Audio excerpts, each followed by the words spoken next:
আজকে আমি তোমাদের ক্রাইমের যে সত্য ঘটনাটা শোনাবো সেটা চণ্ডীগড়ের মোহালি নামের একটা শহর, সেখানকার একটা সত্যি ঘটনা। এক ভদ্রলোক, নাম ছিল মনু। সে ছিল মোহালির একজন ই রিক্সা চালক। হঠাৎ করে সে জুলাই মাসের শেষ সপ্তাহে সুসাইড করেছিল। মনের কোনো কষ্ট ছিল অবশ্যই, তবেই সে সুসাইড করেছিল। গুরুত্ব দিয়ে দেখেনি আশেপাশের কোনো লোকজন। তবে তার ভাই কপিল, সে পুলিশ স্টেশনে গিয়ে বলেছিল যে তার দাদা যে মারা গেছে, আসলে তার দাদা সুসাইড করলেও এর পেছনে রয়েছে তার বৌদি আর বৌদির বয়ফ্রেন্ডের হাত। এবার পুলিশ এসেছিল ইনভেস্টিগেশন করতে। পুলিশ খোঁজাখুঁজি করে একটা ডায়েরি পাওয়া গেছিল। ডায়েরিতে কিছু কথা লিখেছিল মনু, যে মারা গেছে সে। সেটাকে তার সুসাইড নোট বলে ধরে নেওয়া হয়। মারা যাওয়ার আগে সে লিখেছিল, তবে সে খুব বেশি কিছু সেই ডায়েরিতে লেখেনি। সে বলেছিল যে আমি কিভাবে লিখব, কিভাবে বলবো যে আমি কিছুদিন আগে যাকে নিজে পছন্দ করে বাড়িতে জেদ করে বিয়ে করেছিলাম, সে এখন আর আমাকে ভালোবাসে না। আমার ভয় লাগছে যে আমাকে, আমার বাচ্চাকে ওরা মেরে ফেলবে। আমার সম্মান নষ্ট হয়ে গেছে, আমি কোথাও মুখ দেখাবার যোগ্যতা হারিয়েছি। এবার পুলিশ তার যে ডায়েরিটা সেটা কালেক্ট করেছিল। সেই সঙ্গে যে মারা গেছিল তার ছোট ভাই কপিল একটা ভিডিও দিয়েছিল পুলিশ স্টেশনে। সেই ভিডিওতে দেখা গেছিল যে যে মারা গেছে সে নিজের ভাইয়ের কাছে খুব কাঁদছে। কাঁদতে কাঁদতে বলছে যে আমি কিভাবে বাঁচব, ওরা আমার বাচ্চাকে আর হয়তো আমাকেও মেরে ফেলবে। কি করব, কি করে আমি আমার বাচ্চাকে তাদের কাছ থেকে রক্ষা করব। সে এতটাই কাঁদছিল যে সে কিছু বলতে পারছিল না। সে কাঁদতে কাঁদতে চোখ মুছছিল, আবার সে শুয়ে পড়েছিল। সে কিন্তু খুব কাঁদছিল। আজকাল আমরা সবাই যেমন করে থাকি, তার ভাই তার সামনে বসে তার ভিডিওটা তৈরি করেছিল। ভাই যখন ভিডিও তৈরি করেছিল সে কিন্তু কখনোই ভাবেনি যে এই ব্যাপারটা আবার তাকে পুলিশ স্টেশনে গিয়ে জানাতে হবে, বলতে হবে। তার ভাই আবার কদিনের মধ্যে মারাও যাবে। ওই যে ঘটনা যেদিন ঘটেছিল, নিজের ভাইয়ের কাছে গিয়ে সে অঝরে কেঁদেছিল, সেদিন থেকে 2 সপ্তাহ পরে সে সুসাইড করে ফেলেছিল। এবার পুলিশ ইনভেস্টিগেশন শুরু করে। আশেপাশের লোকজন, বাড়ির লোকজন, সবার কাছে জিজ্ঞাসাবাদ হয়। মনুর যে ফোন সেটা উদ্ধার করেছিল পুলিশ। সেটাতে দেখতে পেয়েছিল যে মনু নিজের স্ত্রীকে জিজ্ঞেস করছে যে তুমি আমার সাথে থাকতে চাও না চাও না। তার স্ত্রী বলছে আমি তোমার সাথে থাকতে চাই না। তাহলে তুমি কার সাথে থাকতে চাও? সানির সাথে থাকতে চাও? তো স্ত্রী বলছে হ্যাঁ থাকতে চাই। হাজব্যান্ড বলছে তাহলে তো ডিভোর্স নিতে হবে। স্ত্রী বলছে হ্যাঁ আমি ডিভোর্স ফাইল করব, কিন্তু আমি তোমার সাথে থাকতে চাই না। হাজব্যান্ড বলছে যে 3 বছর ধরে এমন নাটক চলছে, কিন্তু স্ত্রী বিরক্ত হয়ে আছে হাজব্যান্ডের উপরে। সে যেন কথা বলতেই চাইছে না। পুলিশ যখন ইনভেস্টিগেশন করেছিল তখন যে ব্যাপারটা পুলিশের সামনে এসেছিল, বাড়ির লোকজন, আশেপাশের প্রতিবেশীরা যে ব্যাপারগুলো জানিয়েছিল সেটা এবার বলবো। একদম ছোটোবেলা থেকে মনু যে মারা গেছে সে আর তার স্ত্রী কোমল একসাথে পড়াশোনা করেছে, একদম প্রাইমারি স্কুল থেকে। একই পাড়ার লোকজন তারা। দুজনের বয়সও সেম। বর্তমানে 2026-এ তাদের দুজনেরই বয়স 32 বছর। তো দুজন একসাথে স্কুলে পড়ে, স্কুলের পরে সেম কলেজে একই সাথে পড়াশোনা করছিল, দুজনে একসাথে কলেজ যাওয়া আসাও করছিল। দুজনের মধ্যে বন্ধুত্ব থেকে প্রেমের সূত্রপাত হয়েছিল। কলেজের পড়াশোনা শেষ হওয়ার পরে দুজনের সাথে বিয়ে করতে চাইছিল। বাড়ির লোকজনকে তারা জানিয়েছিল, বাড়ির লোকজনরা না বলে দেয়। তারা বলে যে স্কুলে কলেজে একসাথে পড়লে, বন্ধুত্ব করলেই তার এই মানে নয় যে বিয়ে করে ফেলতে হবে।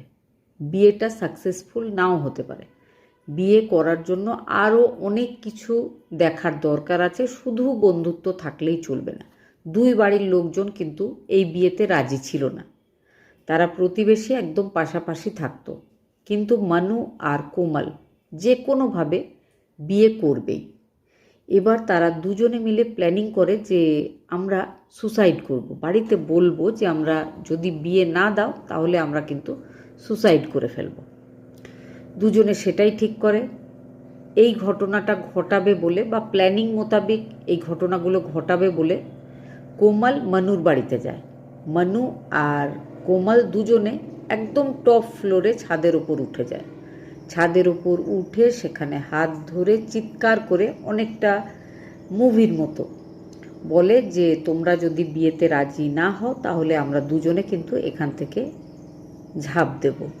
একদম ছাদের ধারে এসে তারা এই কথা বলেছিল। তখন বাড়ির লোকজনরা চিন্তায় পড়েছিল। তারা বলেছিল, না না, তোমরা এই কাজ করো না, তোমরা নিচে নেমে এসো, আমরা তোমাদের বিয়ে দিতে রাজি আছি। দুই বাড়ির লোকজন ধুমধাম করে মানুর আর কোমলের বিয়ে দিয়েছিল। মানু একটা প্রাইভেট কোম্পানিতে কাজ করত, তবে লকডাউনের সময় তার সেই কাজটা চলে গেছিল। তারপরে সে বাড়ির লোকজনের সাথে, শ্বশুর বাড়ির লোকজনের সাথে আলোচনা করে ঠিক করে যে একটা রিক্সা কিনতে হবে, সেটা চালাতে হবে, নিজের রিক্সা হবে, তাহলে ইনকামও ঠিকঠাক হবে, এটাই করা উচিত। সেই জন্য মানু একটা রিক্সা কিনে চালানো শুরু করেছিল। ইতিমধ্যে বিয়ের 2 বছর পরে তাদের একটা কন্যা সন্তান হয়, বর্তমানে 2026 সালে, যার বয়স 6 বছর। 2018 সালে তাদের দুজনের বিয়ে হয়েছিল। 8 বছরের বিবাহিত জীবন।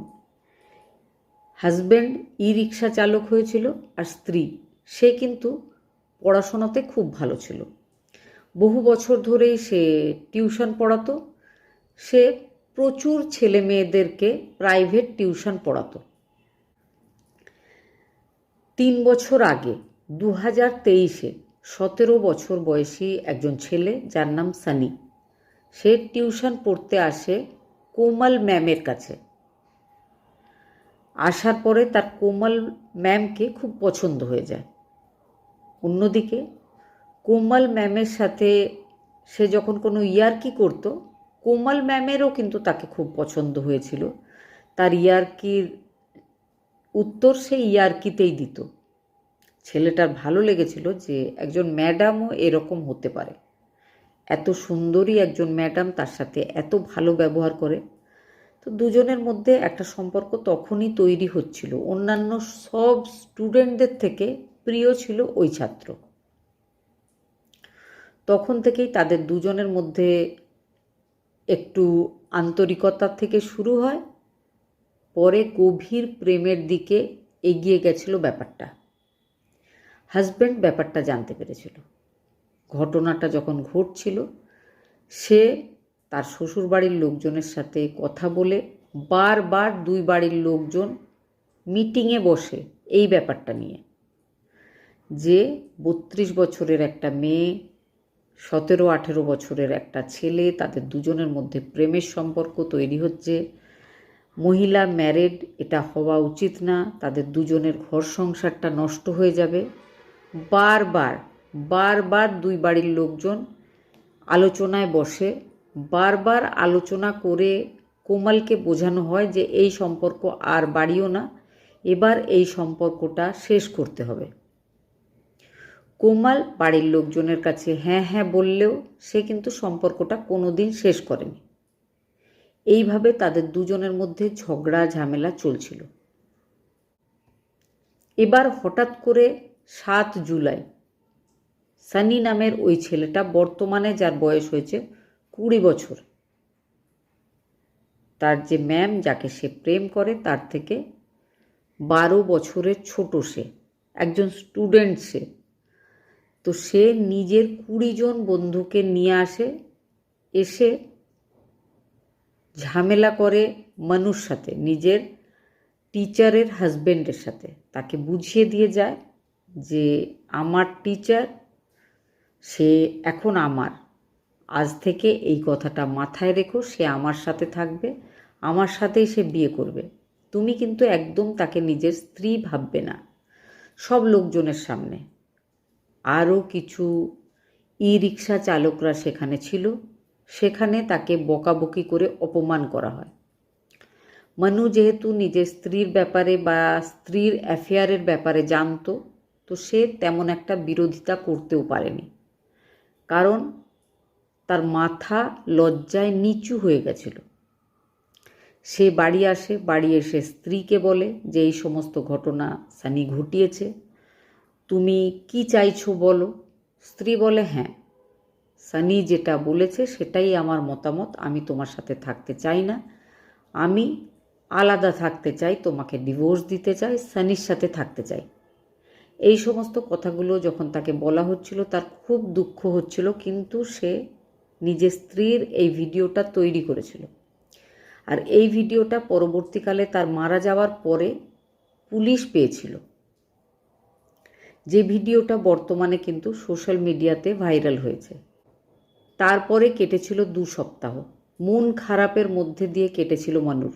সারাক্ষণ সে কান্নাকাটি করছিল, সে চাইছিল কোনোভাবে তার যে মেয়ে আছে 6 বছরের, তাকে নিজের শ্বশুরবাড়ি থেকে ফিরিয়ে নিজের কাছে রাখতে। কিন্তু কিছুতেই ওই মেয়ের মা মানে কোমল নিজের বাচ্চাকে দিতে রাজি হয়নি। 2 সপ্তাহ চেষ্টা করার পর মানু সুসাইড করেছিল। মানুর সুসাইডটা আসলে সুসাইড নয়, কোমল আর কোমলের স্টুডেন্ট, কোমলের থেকে ছোট তার প্রেমিক, দুজনে মিলে বাধ্য করেছিল মানুকে মরতে।